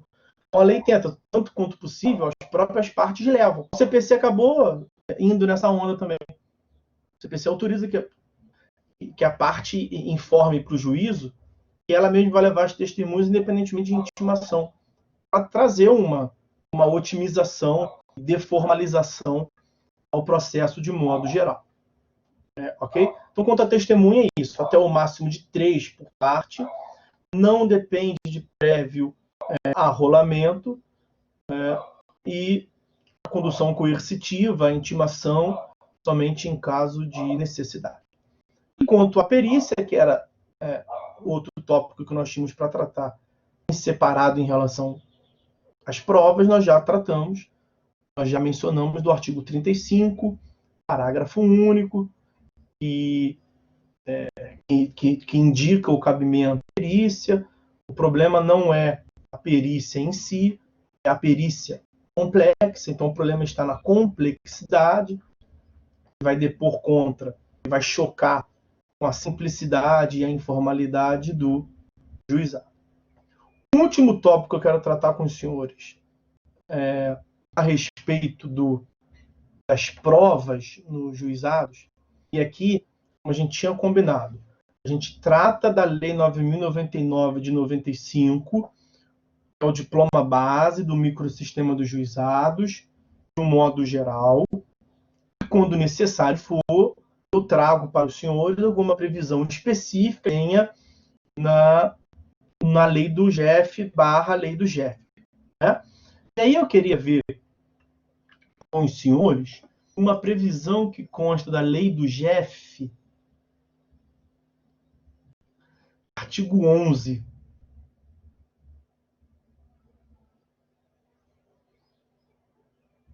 Antes eu vou ver aqui o artigo 12. Artigo 12 muito rapidamente. Olha aqui, artigo 12 da lei do GEF, do Juizado Especial Federal. Lá não tem dúvida, ó. Perícia. Para efetuar o exame técnico necessário à conciliação ou julgamento da causa, o juiz nomeará a pessoa habilitada e apresentará o laudo em até 5 dias antes da audiência, a perícia. A perícia simplificada. A mesma lógica no juizado especial civil. Admite-se perícia. O que não se admite é perícia complexa. Mas não era isso que eu queria tratar, não, que eu bati o olho lá. O que eu quero tratar é do artigo 11. Artigo 11, também da lei do GEF. E a lei 10.259 de 2001, como os senhores a essa altura já sabem bem. Artigo 11. A entidade pública ré, porque no Juizado Especial Federal, a ré é a União ou a autarquia federal, né? Sempre. A entidade pública ré deverá fornecer ao juizado a documentação de que disponha para o esclarecimento da causa, apresentando a documentação até a instalação, até o início da audiência de conciliação. O que é isso, hein, senhores? O que nós temos aqui de curioso, de detalhe para falar? Por que nós temos que tratar disso em separado? Qual é o detalhe desse dispositivo? Qual é a beleza desse dispositivo? Em geral, o que nós vimos lá em processo civil 1, procedimento comum, produzir prova, qual é a natureza jurídica do ato da parte em provar? Um ônus. Tanto que lá no artigo 373 do CPC, 373 do CPC, a gente fala em ônus probatório. Um dos tópicos da teoria geral das provas é o ônus da prova. Quem tem que provar? Nós vimos, a regra de ouro é quem alega tem que provar. A regra é essa, né? A inversão do ônus da prova. Vocês já ouviram falar? É ônus. O que é ônus? Ônus é uma conduta em seu próprio benefício. Né? O ônus é algo, é o meio termo entre o dever e a faculdade. Né? O ônus é uma conduta em tese facultativa que se você não adota, você sofre um prejuízo. Você sofre um prejuízo. Então, você produz prova para que você tenha a chance de ganhar. Porque se você não produzir prova, você perde. Não é um dever. Ninguém é obrigado a produzir prova, em geral. Não é um dever.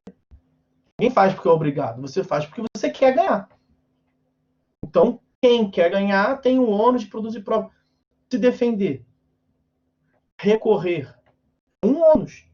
Se você não recorrer, perdeu. Preclusão, acabou o processo. Então, veja. Se você contestar, é um ônus. Se você não contestar, fica revel. Revelia, presunção de veracidade. Ônus é essa atitude que você adota em seu próprio benefício e se você não faz, você sofre um prejuízo processual. Ônus. Produzir prova é um ônus, em geral. Nesse artigo 11, nós temos uma inversão. No juizado especial fazendário, a União, o INSS, a autarquia federal, produz prova por obrigação. É um dever. E aí o legislador quis ser bem expresso, olha, a entidade pública ré deverá. É um dever. Então sai de ônus para dever. Então, não é mero ônus, ela não faz só para ganhar, ela faz porque é um dever. Quer dizer, você imagina, Você imagina, o senhorzinho vai a juízo em face do INSS. Ele tem que levar os comprovantes, ele alega que ele é um segurado e que ele recolheu os últimos 35 anos. Imagina, o cara vai exigir que ele traga o comprovante dos últimos 35 vezes 12, quanto é que dá isso? mais de 700 meses. Dá 700 comprovantes. Excelência, ele tem que comprovar. Quem alega tem que provar. Isso é lógico? Isso é razoável? Isso bate com o princípio da moralidade? O sistema do INSS não é informatizado? Não tem tudo lá bonitinho? Então, tudo o que a Fazenda, tudo o que a entidade pública tiver à disposição, ela tem o dever de fornecer. Não só no interesse dela. Olha ali, ó, a entidade pública ré, eu te dou a palavra, Paulo, a entidade pública ré deverá fornecer ao juizado a documentação que disponha para o esclarecimento da causa. Não fala assim, que deve fornecer o que for favorável para ela ganhar. Então, em tese, assim, qual é o sentido desse artigo 11, a beleza dele? O INSS tem que pegar o que está no sistema sobre aquela parte e botar no processo. É um dever, não é um mero ônus. Isso decorre do princípio da moralidade, que é um princípio da administração pública como um todo, né? Moralidade pública. É um belo dispositivo. Um belo dispositivo mesmo. E que vale a pena a gente tratar aqui de modo bem separado. Veja como é que não é pouca coisa se mudar de ônus para dever. Veja como a palavra deverá não é pouca coisa mesmo.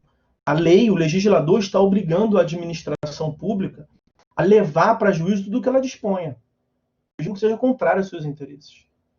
É porque o interesse da administração nunca pode ser contrário aos administrados. Isso não é uma administração pública proba, né? Era isso que eu queria falar sobre a instrução, sobre as provas com os senhores.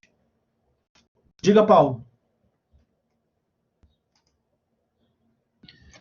Mestre, bom dia. Nesse caso, então, a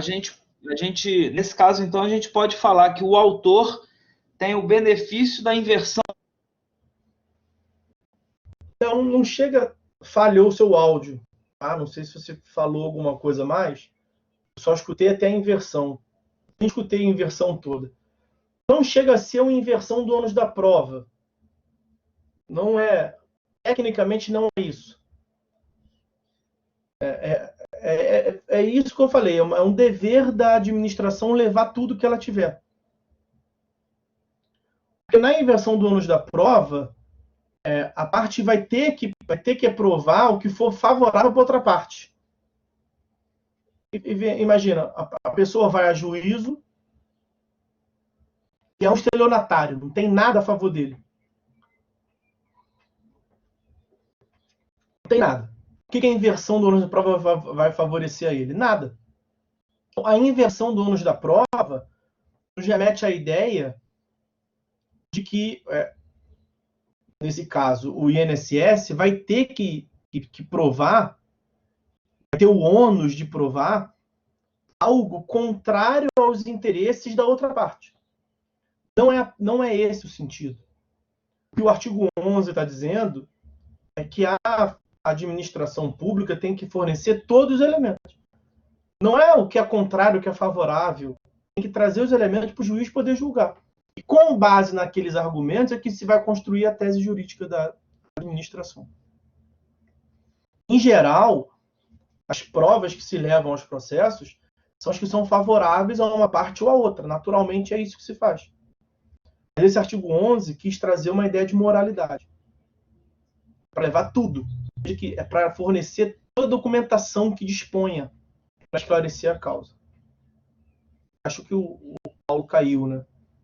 Ele não está aí. Bom, senhores, vamos lá. Não, cai não, mestre. Estou aqui. Estou aqui. Obrigado. Valeu. Entendi.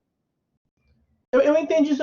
Assim, na prática, dá para dizer que é como se fosse isso que você está dizendo. Na prática, pode até ser, em vários casos, vai acabar sendo. Tá? Tecnicamente não é, porque nós podemos ter casos que não vai se encaixar também. Tá? Mas na imensa maioria vai ser isso que você falou. Tá? Mas não é exatamente igual, não.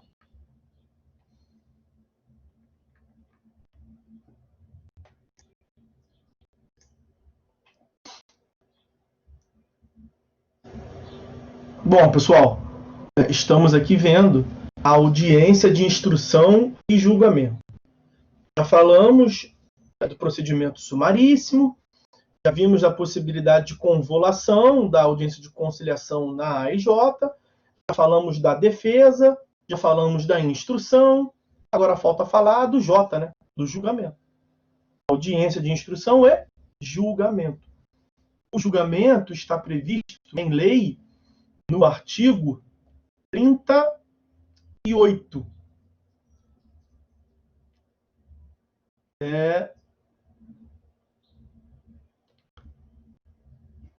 Trata da sentença. O artigo 38 ele trata da sentença. E prevê lá: a sentença mencionará os elementos de convicção do juiz, um breve resumo dos fatos relevantes ocorridos em audiências, dispensado o relatório.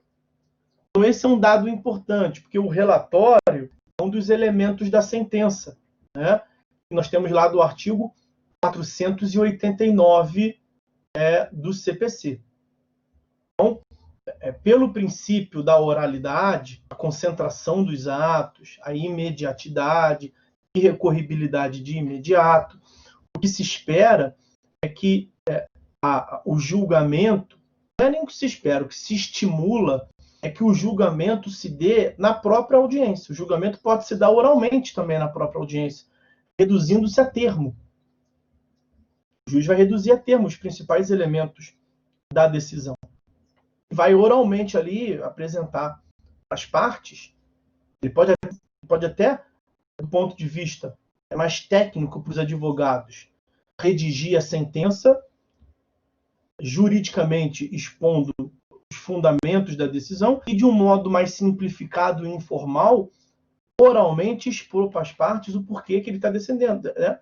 A jurisdição é prestada para as partes, né? E o princípio da simplicidade, da informalidade é destinado a elas. Então, na mesma audiência, estando as partes presentes, o juiz julga, logo após concluída a instrução. E como acabou de se dar a instrução, e é um procedimento sumaríssimo desenvolvido por audiências, dispensa-se o relatório. Por isso que o artigo 38 diz que é dispensado o relatório. Professor, eu atuo muito no meu escritório, eu trabalho em juizado, e eu vejo que vai concluso para a sentença. Mesmo assim, o juiz não faz relatório. Aí nós temos uma deturpação. Em tese, quando não foi proferido em audiência, não faz sentido essa ideia de não ter relatório. O juiz tem que... Qual é a ideia do relatório? O juiz mostrar que, ao julgar, ele está lendo o processo como um todo, relatando tudo o que aconteceu no processo. Mas o legislador, para trazer também simplicidade e informalidade, ele dispensa o relatório. Resumidamente aí. Bom, eu acabei não tratando de uma coisa, mas dá para tratar aqui. Não há previsão normativa, não há previsão legal do que se chama de alegações finais. Mas é muito comum dos juízes, antes do momento de proferir sentença, ele oportunizar para as partes essas alegações finais. Então, o réu já falou a defesa, eventualmente apresentou pedido contraposto. O autor teve oportunidade para falar em réplica do que o réu trouxe de novo. Foi produzidas as provas ali na audiência. A audiência já está demorando 1h30, 2 horas. O juiz está pronto para julgar. Ele fala assim, doutores, os senhores têm algo mais para falar? Querem fazer um apanhado geral do que aconteceu aí? Eu vou conduzir para o julgamento. É um momento final, portanto, que os advogados têm justamente para fazer um apanhado final e tentar dar uma última contribuição no convencimento do juiz. É uma oportunidade que você não pode deixar de passar, mesmo que você repita, olha, excelência, eu não quero ser repetitivo, mas eu quero reforçar tal ponto, tal ponto, tal ponto. Eu vejo muito na prática os advogados, não, estou satisfeito. É um momento que você tem, quem não fala não é ouvido. Quanto mais você fala, maior é a chance que você tem de convencer, né? Então, não há previsão legal nessa tal dessas alegações finais, mas é uma prática, em geral, admite-se que ela seja disponibilizada pela via oral. Tá?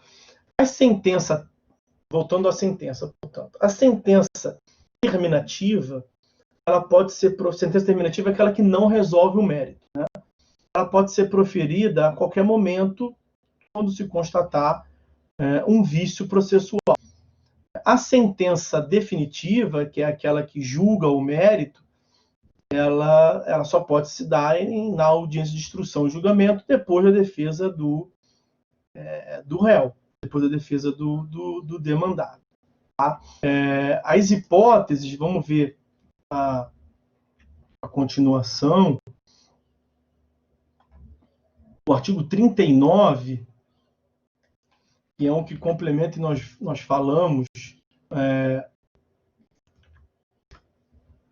do artigo 3º, parágrafo 3º, que trata do limite de alçada, não pode ultrapassar o limite de 40 salários mínimos, e criticamos tanto que não faz sentido a previsão das causas cíveis de menor complexidade. Não vou aqui, até pelo avançado horário, retarguir essa observação. Mas o artigo 39, só reforçando, é o que complementa essa ineficácia da sentença, além do pedido ser considerado ineficaz, também a sentença que ultrapassar, ela é considerada ineficaz da parte que exceder. Agora, uma exceção, que eu já mencionei aqui também. A sentença homologatória de uma autocomposição que ultrapasse o limite de alçada não é ineficaz. Então, aqui, essa sentença ineficaz é a sentença que julga o mérito, uma sentença adjudicada por parte do juiz. Ok? Nada impede que as partes transacionem R$1 milhão. Se há uma autocomposição entre as partes, o juiz homologa, não há ineficácia alguma. Ok? E aí, o artigo 40 trata do princípio da identidade física do juiz, que está inserido no princípio da oralidade. O juiz leigo que tiver dirigido a instrução proferirá sua decisão e imediatamente submeterá ao juiz togado, que poderá homologá-la, proferir outra em substituição, ou antes de se manifestar, determinar a realização de outros atos probatórios. Então, o juiz leigo que tiver realizado a prova não pode passar a prova. Ele mesmo tem que proferir a sentença. Como nós vimos, o exercício da jurisdição é uma responsabilidade do juiz togado, aprovado em concurso público de prova em título, que é investido em jurisdição. O juiz leigo é um cargo transitório, provisório. Então, ele tem uma função, o juiz leigo, de auxiliar do juízo. O que se diz na prática que o juiz leigo faz é um projeto de sentença. É uma minuta de sentença. O juiz togado, naturalmente, vai supervisionar aquilo e vai referendar, vai assinar para ver se aquilo realmente está certo. Do artigo 41 e seguinte, nós temos aí o estudo do recurso. Né? Eu não vou entrar muito em detalhe aqui com vocês. Até no começo da próxima aula, essa aula de reposição, vou falar rapidamente, só alguns detalhes, só porque nós vimos tão bem aqui os juizados, que vale a pena. Eu sei que os senhores atuam muito, estou vendo que os senhores têm gosto pelo juizado, eu vou tratar um pouquinho mais. Eu não posso falar muito porque os senhores não viram recursos ainda, não viram execuções, não posso aprofundar, mas aí, 41, da sentença cabe recurso, é o tal do recurso nominado. Né? E aí já transborda o tópico de sentença, naturalmente. É curioso que está inserido no capítulo da sentença, não tem outro, não muda o capítulo, não tem um capítulo dos recursos. Está no capítulo da sentença, como eu estou continuando, ele 38, 39, 40, mas o 41 já diz que da sentença cabe recurso, então ali já é o do recurso, na verdade. E eu falava da sentença terminativa, o artigo 51, já mencionei ele para vocês mais de uma vez, trago de novo aí, ó. A sentença terminativa é aquela que não resolve o mérito. O artigo 51 da Lei do Juizado prevê: extingue-se o processo, além dos casos previstos em lei, principalmente no CPC, né? Inciso 1º, quando o autor deixar de comparecer, quando inadmissível o procedimento instituído nesta lei. Inciso 3º, quando for reconhecida a incompetência territorial. Por isso que nós vimos que não se admite a remessa de um juízo ao outro. Nós já falamos dessas hipóteses quase todas aqui no curso do semestre. Quando sobrevier qualquer dos impedimentos previstos no artigo 8º dessa lei. O artigo 8º é o que trata da qualificação das partes. Então, se no curso, por exemplo, não se admite que demande no juizado preso, no curso do procedimento, qualquer das partes for presa, o processo tem que ser extinto. Esse é o sentido. Inciso 5º, quando falecido o autor, a habilitação depender de sentença ou não se der no prazo de 30 dias, o procedimento da habilitação, quando não se dá em 30 dias, considera-se algo que vai trazer uma complexidade, uma formalidade para o processo. Também, inciso 6º, mesma lógica, quando falecido o réu, o autor não promover a citação dos sucessores também no prazo de 30 dias. Então, além do artigo 485 do CPC, são hipóteses, portanto, de sentença terminativa sem resolução do mérito, que pode se dar a qualquer momento no procedimento no juizado, essas que estão aí no artigo 51 da Lei 9.099. Bom, senhores, é isso que tínhamos para falar. Basicamente, acabamos o que tínhamos para ver na disciplina sobre juizados especiais. Resta ainda falar alguns tópicos que eu vou tratar na aula de reposição, que vai se dar esse sábado, agora às 10 horas. Vamos começar a aula desse sábado falando de recursos, turmas recursais, execuções, coisa muito rápida, assim, 10 minutos, só para concluir bem aqui o juizado, só para ver tudo sobre o juizado. E aí, na aula de reposição, a gente começa a tratar de mandado de segurança. Tá? Em geral, nós vamos ter 2 aulas de mandado. Em geral, eu disponibilizo 2 aulas para mandado de segurança. Então, vai ser a aula de sábado e de terça. De modo que a aula da próxima terça só vai fazer sentido para você se você assistir a aula de sábado. Eu reforço, você precisa assistir a aula de sábado. Não precisa ser ao vivo no sábado comigo, mas você dê o teu jeito aí de assistir a aula do sábado. Tá bom? Pessoal, é isso então. Fiquem todos com Deus aí. Vou terminar a gravação aqui. 10 horas, tá bom, né? Chega. Um abraço. Fiquem todos com Deus. Até a próxima. Boa semana a todos vocês.